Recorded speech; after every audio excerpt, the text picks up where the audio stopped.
आज जो हम चैप्टर करने जा रहे हैं बेटा, वो करने जा रहे हैं क्लास 7वीं का मैथ्स गणित का चैप्टर करने जा रहे हैं 10th बेटा, जिसका नाम है बीजीय व्यंजक और इंग्लिश में हम इसे कहते हैं एल्जेब्रिक एक्सप्रेशन। इसका क्या मतलब होता है बेटा? पिछली क्लास के अंदर भी आप सीख कर आए थे कि एल्जेब्रा क्या होता है, बीजगणित क्या होता है बेटा, जिसके अंदर हम किसी संख्या को, किसी नंबर को, या हम बेटा इसको बोलते हैं चर, इसको इंग्लिश के अंदर बोलते हैं बेटा वेरिएबल। इसको किसी भी एक अल्फाबेटिक फॉर्म में, एक बीजीय फॉर्म में लिख सकते हैं, जैसे कि x लिख देता हूँ जिसका मुझे मान ना पता हो, y लिख देता हूँ, l लिख सकता हूँ, m लिख सकता हूँ, z लिख सकता हूँ। अब इसका क्या मतलब हुआ? इसका मतलब हुआ बेटा जिसकी वैल्यू मुझे ना पता हो, या जिसकी वैल्यू, जिसका मान बदलता रहे, मान बदलता रहे, जिसकी वैल्यू चेंज होती रहे बेटा, वही है वेरिएबल, वही होता है चर। अब तुम बोलोगे भैया अभी कुछ क्लियर समझ में नहीं आया, कोई बात नहीं, समझ में आ जाएगा। मैं एक और चीज़ दिखा देता हूँ तो समझ में आ जाएगा। आप देखो फिल्म, वैसे होती है फिल्म पर हम बोलते हैं फिल्म, हमारे यहाँ पे ऐसे बोलते हैं फिल्म। कोई बात नहीं बेटा, अब समझो बेटा। अब मैं अगर नंबर लिख दूँ 2, क्या लिख दूँ? 2। और लिख दूँ 5, लिख दूँ 6, 8, माइनस का 10, कुछ भी लिख दूँ बेटा, ये होते हैं नंबर, या जो ये जितनी भी संख्या है, इन संख्या को बेटा हम बोलते हैं अचर। अचर क्या बोलते हैं? अचर। और इंग्लिश में बोलते हैं कांस्टेंट। कांस्टेंट क्या बोलते हैं? कांस्टेंट। बेटा इसका क्या मतलब है? ठीक उसका उल्टा जो इससे पहले सीखा था, वो था जिसका मान कभी ना बदले, कभी ना बदले, वैल्यू नेवर चेंजेस, जिसकी वैल्यू कभी चेंज ना हो। भाई 2 तो हमेशा 2 ही रहेगा। क्या? 2 ही रहेगा, जब तक इसमें कुछ जोड़ोगे नहीं, घटाओगे नहीं, 2 ही रहेगा। मानो तुम्हारे को मैंने 10 रुपए दिए, तुम्हारी जेब में 10 रुपए पड़े हैं, तुमने कुछ खरीदा नहीं, और तुम्हें किसी ने और कुछ दिया नहीं, तो 2 का 2 का 10 का क्या रहेगा? 10 का 10 ही रहेगा ना। लेकिन बेटा वहीं पर जब मैं लेता हूँ एक्स वाई जेड, तुम्हें पता है एक्स कितना है, वाई कितना है, जेड कितना है। मैंने बोला लो बेटा मैं तुम्हें x रुपए दे रहा हूँ, कितने x रुपए दे रहा हूँ, जाओ टॉफी खा के आ जाओ। अब तुम बोलोगे पापा ये x रुपए क्या है, या भैया ये x रुपए क्या है, मेरे को समझ नहीं आया। तो मैं बोलूँगा कुछ भी समझ ले। तो उसका मतलब है भैया ऐसा मान, ऐसी वैल्यू जो बदलती रहे, जिसका कुछ ना पता हो, वो होती है बेटा, क्या होती है हमारी? वेरिएबल, मतलब चर। और बेटा जो बदल जाए, जो ना बदले, जैसे जिसकी वैल्यू वही रहे, जिसका मान वही रहे, जैसे ये कुछ भी नंबर है बेटा, ये यही के यही रहेंगे, तो इसी क्या बोलते हैं? अचर। क्या बोलते हैं? अचर या कांस्टेंट। अब बेटा मुझे लगता है कि आपको क्लियर समझ में आ गया होगा। अब इसी चीज को, इन्हीं 2 चीजों को जोड़कर अगर एक नई संख्या बना दी जाए, एक्सप्रेशन बना दिया जाए, व्यंजन बना दिया जाए, तो उसी को क्या बोलते हैं भैया? बीजीय व्यंजक या एल्जेब्रिक एक्सप्रेशन हम बोल देते हैं। ठीक है। अच्छा ये देखो, जैसे अब किसी ने लिख दिया 4x, अब ये क्या लिख दिया आपने, तो ये कुछ नहीं होता, आगे मैंने लगा दिया क्या? कांस्टेंट, जिसको हिंदी में क्या कहते हैं? अचर, और पीछे जोड़ दिया चर, इसे क्या बोलते हैं? वेरिएबल। ठीक है। इनको जोड़कर मैंने एक संख्या ऐसी बना दी। ठीक है। इसको और भी बड़ा लिख सकता हूँ, क्या लिख सकता हूँ? ये लिख दिया मैंने 4x प्लस में 5, कोई दिक्कत नहीं है। ठीक है भाई, यहाँ पर 4 क्या है? अचर, कांस्टेंट जो कभी ना बदले। भैया 4 तो 4 ही रहेगा, और ये 5 भी, ये भी कांस्टेंट ही तो है, अचर ही तो है। लेकिन चर इसमें क्या है जो बदल सकता है? वो है x। ये कुछ भी हो सकता है भाई, पता ही नहीं। ये क्या है? चर, वेरिएबल। और जो ये पूरा सिस्टम मैंने लिख दिया है, ये जो मैंने नया सिस्टम बना दिया ना 4x + 5, ये लिख के दिखा दिया, इसी को मैं एक्सप्रेशन बोल देता हूँ, और हिंदी में क्या बोल देता हूँ? व्यंजक बोल देता हूँ। क्या? व्यंजक बोल देता हूँ। अभी तक बात समझ में आ गई? ठीक है बेटा, देखो एक अगला जादू करते हैं। अब जैसे मैं आपको बताता रहता हूँ, जैसे x है, y है, जैसे यही लिख देता हूँ दोबारा जो हमने सीखा था अभी, 4x प्लस, बेटा ये वाली लाइट बंद करो, ये बोर्ड पे लाइट आ रही है, ये वाली लाइट बंद करो, ये बंद करो, सारी बंद करो, जल्दी करो, लाइट आनी बंद हो गई। अब पीली वाली लाइट जला दो, जाओ जल्दी जला बेटा, टाइम नहीं है। हाँ और जलाओ, बस ठीक है। पंखा भी चला दो बेटा, वेरी गुड। अब देखो बेटा, अब आपने, मैं जैसे बोलोगे भैया आप बोल रहे थे कि x की वैल्यू तो कुछ भी हो सकती है, x का मान तो कुछ भी होता है। तो मान के देख लेता हूँ, x बराबर 1 मान के देख लेता हूँ। x बराबर एक मान लो x 1 है, क्या है? एक है। तो ये क्या बनेगा फिर? इसका क्या बन गया? तो 4x का मतलब पता है क्या होता है? 4x लिखा है, तो बेटा इसका मतलब है कि 4 गुणा में x है।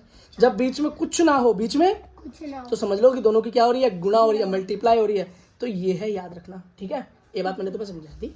अच्छा, लिखा गया, ये लिखा है 4 गुणा x प्लस में 5। अब मैंने क्या लिया? x की जगह पे 1 मान के देख लेता हूँ। मैंने माना कि x की वैल्यू 1 है, तो 4 गुणा x की क्या हो जाएगा? 1 प्लस में 5। अब बेटा एक बात बताओ, तुम बच्चे इतनी बड़ी क्लास में आ गए, ये बताओ बेटा, पहले गुणा करूंगा कि पहले जमा करूंगा? पहले मल्टीप्लाई करूंगी प्लस करूं? जल्दी बोलो।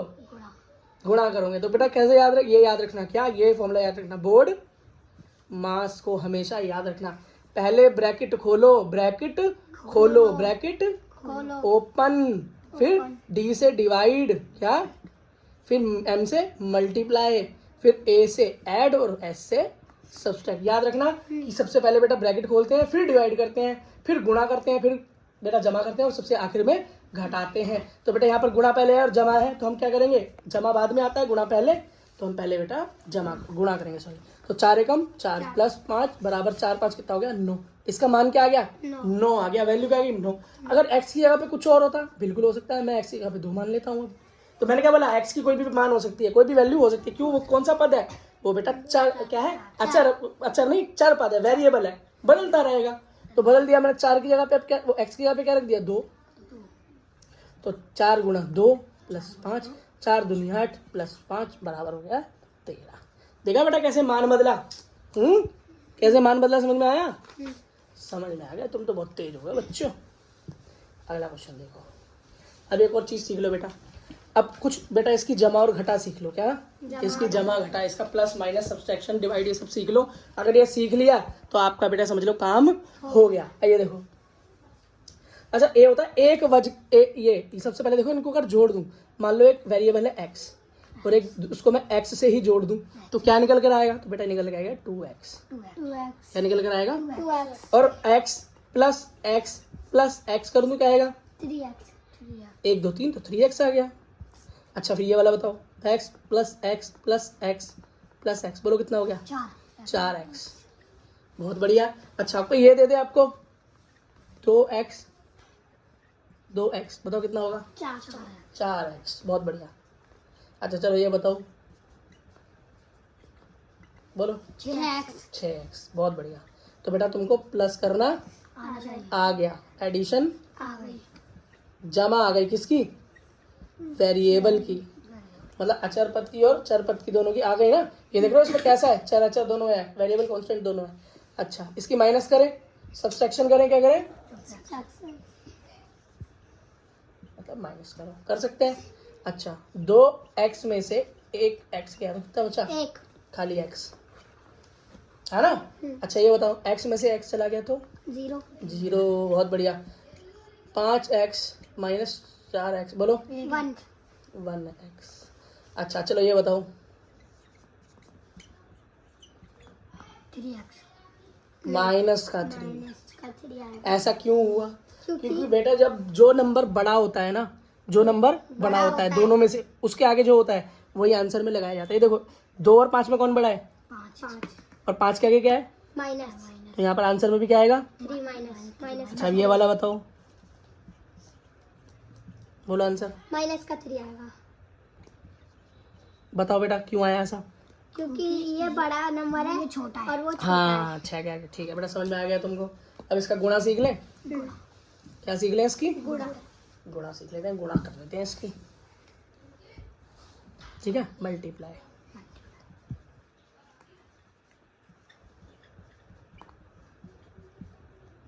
x की, तो x गुणा x होता है, तो बेटा 2x नहीं होता, वो होता है x का स्क्वायर। इसका क्या मतलब हुआ? बेटा इसकी पावर होती है 1, जब कुछ नहीं लिखा तो 1, इसकी पावर होती है 1, जब कुछ नहीं लिखा होता क्या होता है? 1। तो जब ये गुणा होते हैं तो बेटा जब दोनों सेम होते हैं ना नीचे, तो उसको एक ही बार लिखते हैं और ऊपर की पावर जुड़ जाती है, तो 1 प्लस 1 कितना हो गया? 2। अच्छा ये बताओ, अब बोलो। ये 2x और 2 हो गया। बेटा ये हुआ x की पावर 3। कैसे? यहाँ पे दो दे रखी है पहली और यहाँ पे एक है, तो जब दोनों सेम होते हैं तो एक ही बार लिखते हैं, और पावर क्या आ गया 2 और यहाँ 1, दोनों जुड़ के बन गई 3। अच्छा अब ये बताओ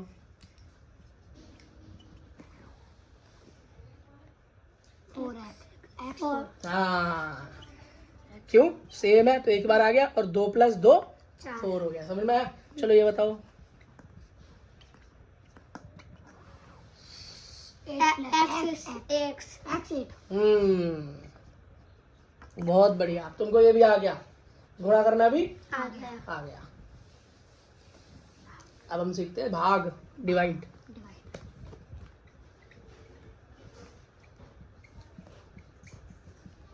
ठीक, जैसे x भी भाग x से क्या आएगा 1 आएगा, ओनली 1, x भी नहीं आएगा। क्यों? x से x कट गया। अच्छा अब ये मान लो ये आ गया 2x बटे में x। तो बेटा सब बच्चों ने इसका आंसर निकाल लिया होगा, सेम था जैसे हमने ऊपर किया, x से x गया और आंसर आपका ओनली 2 बच गया। कितना इजी था बेटा। अच्छा अब इसकी जगह ये बताओ जरा 2x की पावर 2 बटे में x। बोलो अब बताओ, अब थोड़ा क्वेश्चन फंस गया। 4x हो गया, गलत जवाब। 4x कैसे आ जाएगा बेटा?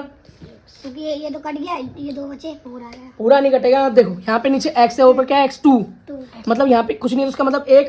तो बेटा एक x से एक ही x तो जाएगा, यहाँ तो पहले x की पावर 2 है तो क्या बचेगा 2x। 2 है। क्यों? 2 तो वैसे ही रहेगा, और यहाँ पे x2 था और यहाँ x1 था, तो एक पावर से एक पावर ही तो कटेगी। तो बेटा 2x आ गया। और जो बड़े बच्चे इसको देख रहे हैं बेटा वो देखो, तो 2x की पावर 2 है, ये नीचे डिवाइड में, ऊपर जाके मल्टीप्लाई, तो बेटा साइन चेंज होगा। जब बेस सेम होता है तो एक ही बार लिख देते हैं, और जो बीच में साइन होता है वो करते हैं, प्लस होता है प्लस करते हैं, माइनस होता है -2 -1। तो बेटा आगे x की पावर 1, और 2 क्या है यहाँ पे मल्टीप्लाई में, 2 क्या है यहाँ पे मल्टीप्लाई में, और 2 क्या है हमारा कांस्टेंट, क्या है कांस्टेंट अचर, तो हो गया 2 × x में 2x की पावर 2x, इसलिए आया बेटा इसका आंसर 2x। समझ में आ गया? ठीक है। अब बेटा क्या हो अगर दो अलग अलग चर पद आपस में गुणा हो जाएं, अलग अलग, या जुड़ जाएं या घट जाएं, दो अलग अलग डिफरेंट वेरिएबल्स। क्या?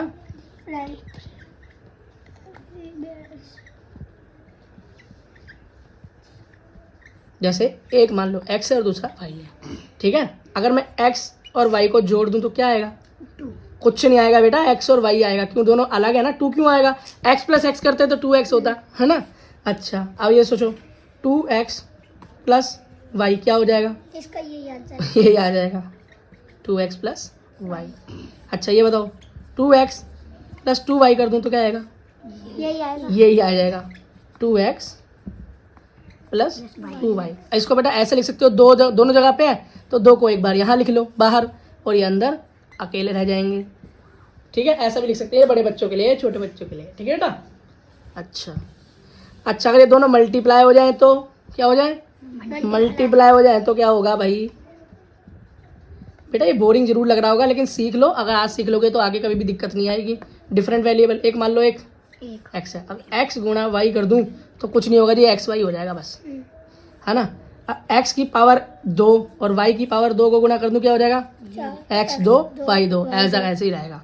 मान लो 2x का स्क्वायर गुणा y का स्क्वायर कर दूं तो कुछ नहीं भाई, ये का ये रह जाएगा।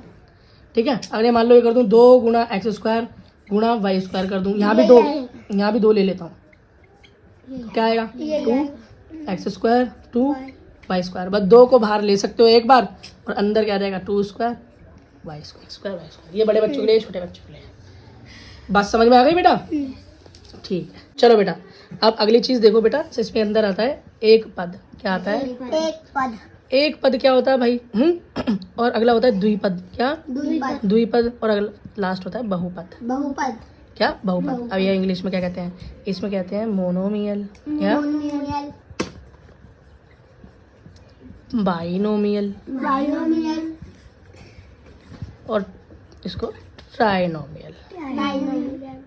सॉरी, इसको कहते हैं त्रिपद। मैं भी बहुपद पे चला गया बेटा, अपनी आगे वाली क्लास पे चला गया, है ना। ठीक है। अच्छा, मोनोमियल का मतलब क्या होता है बेटा? बाइनोमियल का मतलब क्या होता है? ट्राइनोमियल का मतलब होता है कि बेटा जिसके अंदर एक ही पद हो, एक ही स्टेप हो, एक ही स्टेप में ख़त्म हो जाए, कुछ प्लस में ना हो, कुछ माइनस में ना हो। जैसे कि देखो 7xy, एक ही पद है बस, खत्म, कोई प्लस में नहीं, कुछ माइनस में नहीं। माइनस का 5m, कोई प्लस में नहीं, कोई माइनस में नहीं। 3z² कोई नहीं। या ओनली कोई लिख दे 5। ये मोनोमियल एक ही पद है ना, कुछ भी आगे नहीं है, Z है। ठीक है, अब बाइनोमियल क्या हुआ बेटा? बाइनोमियल का मतलब इसके अंदर 2 स्टेप दिखाई दे। क्या? 2 स्टेप दिखाई दे। जैसे x प्लस वाई, देखो दो वेरिएबल है और 2 अलग अलग स्टेप प्लस किया, एक और स्टेप। और उसके बाद क्या हो जाए, एक और उदाहरण दो अपने मन में, मान लो m-5। ठीक है, और क्या लिख सकते हो? x minus y. और क्या लिख सकते हो?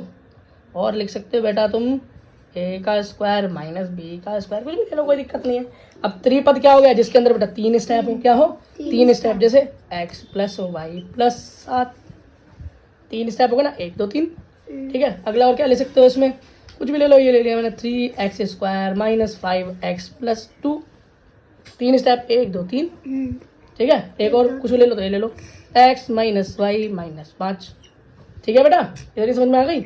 ठीक है, ये बड़ी इंपॉर्टेंट चीज़ थी समझने के लिए, क्योंकि इससे क्वेश्चन आते हैं। बताओ जी, बाइनोमियल क्या है, मोनोमियल क्या है, ट्राइनोमियल क्या है, या मतलब बहुपद बताओ, त्रिपद बताओ, है ना। अगला देखो बेटा, एक और चीज़ समझो, गुणांक, और इंग्लिश में बेटा मल्टीपल। मल्टीपल बेटा, मल्टीप्लाई नहीं, मल्टीपल। गुणांक बेटा इसका मतलब होता है, ये मान लो मेरे पास एक है 4x। ठीक, और इसके अंदर क्या है बेटा? ये तो है मेरा कांस्टेंट, और ये है मेरा वेरिएबल। इतनी तो बात हमने शुरू की थी। कांस्टेंट मतलब अचर जो ना बदले, और वेरिएबल मतलब जो चर, जो उसकी वैल्यू बदलती रहे, कुछ भी हो सकती है। तो बेटा गुणांक क्या होता है? गुणांक होता है इस वेरिएबल के साथ जिसकी मल्टीप्लाई हो रही है, जिसकी, अब मैंने बोला जब बीच में कोई साइन नहीं होता तो मल्टीप्लाई का साइन होता है वो। तो मैंने क्या बोला? इस वेरिएबल के साथ, इस चर पद के साथ जो भी अचर पद लगा हुआ है, कांस्टेंट लगा हुआ, वही इसका क्या है? गुणांक है, मल्टीपल है। तो बोलूंगा मल्टीपल ऑफ x इज क्या? 4, 4 है इसका गुणांक। अगर हिंदी में क्या लिखेंगे? x का गुणांक क्या है? 4 है। क्या है? 4 है। समझ में आ गया बेटा? ठीक है। अच्छा, एक और चीज़ लिख देता हूँ। मान लो ये लिख दिया मैंने 3x स्क्वायर माइनस 5y। अच्छा, अब इसके अंदर बेटा मेरे को बताओ, x स्क्वायर का मल्टीपल क्या है, गुणांक क्या है? जल्दी बोलो। x स्क्वायर का गुणांक क्या है? 2। वाह जी वाह। पर यहाँ तो बेटा मेरे को x स्क्वायर के साथ जिसकी गुणा होती हुई दिख रही है, मल्टीप्लाई होती दिख रही है, वो तो 3 है। तो 3 हुआ ना इसका आंसर। आप मुझे बताओ y का गुणांक क्या है? y का मल्टीपल क्या है? माइनस का 5 है बेटा। समझ में आ गया? बेटा ये भी पूछा जाता है क्या? ये भी पूछा जाता है। ठीक है बेटा, आपको समझ में आ गया?